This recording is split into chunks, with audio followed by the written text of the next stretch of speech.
Defense Secretary Leon Panetta was back on Capitol Hill again earlier today for yet another round of hearings on the defense budget.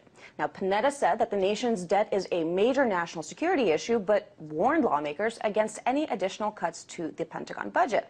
The military is already planning to slash about $487 billion over the next decade, but that's nowhere near enough to fix the budget deficit. Of course, Panetta insisted that money would have to be found elsewhere. Here's the Defense Secretary at yesterday's Senate budget hearing. Now, if you're not dealing with the two-thirds, that's entitlement spending. If you're not dealing with revenues and you keep going back to the same place, frankly, you're not going to make it. And you're going to hurt this country. You're going to hurt this country's security.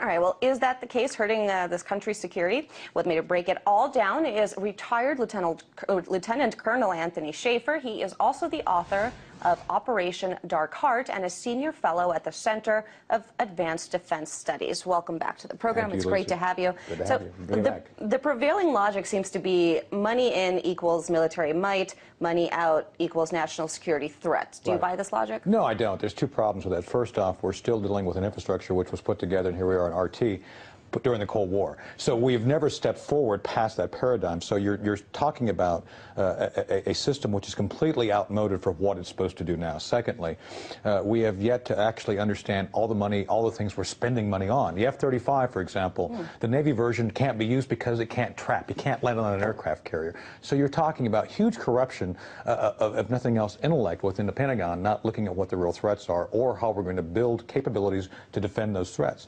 So we're right now at a time when you see the infrastructure itself, the Pentagon brass, all digging their heels and saying we can't do anything more. They're not thinking, they're pretending we're playing a game of checkers, and not understanding we have to play chess. We have to be smarter, we have to define the threats, and then build capability around those threats, not just continue to throw money at whatever we think we need to have. Now, Tony, I mean, you're not some left-wing, anti-war activist. I'm a Reagan Republican. Republican, you have experience with the military. You understand how these things work, but most Americans haven't necessarily served in the military, don't necessarily know what war feels like. Most lawmakers don't necessarily have direct military experience. So when the head of the Pentagon comes and says, guys, we need this money, otherwise it's a huge threat, I mean, how do you cut through that? Isn't the Pentagon in a position to sort of manipulate? Oh, they are. They manipulated President Obama to select the option he did for Afghanistan, which we're all seeing the results of that now. And the other thing they're doing right now is actually you have the Democrats and Republicans, and you have the bureaucracy. So the Pentagon has a huge bureaucracy that thinks for itself, and the momentum of that third party, if you will, is huge, and they own the territory. So when they go in and talk to Secretary Panetta and say X, Y, Z, what are you going to do? There's no B team or red team looking at what they're saying to actually discern if it's the truth or not. So we've got to take a hard step to look at what the truth is regarding what our requirements are. And again, not just accept what the Pentagon's saying, because a lot of these folks have vested interest in having money come in to build their empire and keep the status quo as it is. And I do want to get into those threats, but very briefly. I mean, military manufacturing, one fact that I found here, is 123% greater today than it was in 2000. Okay, this is more than doubled, while the rest of the manufacturing sector has shrunk.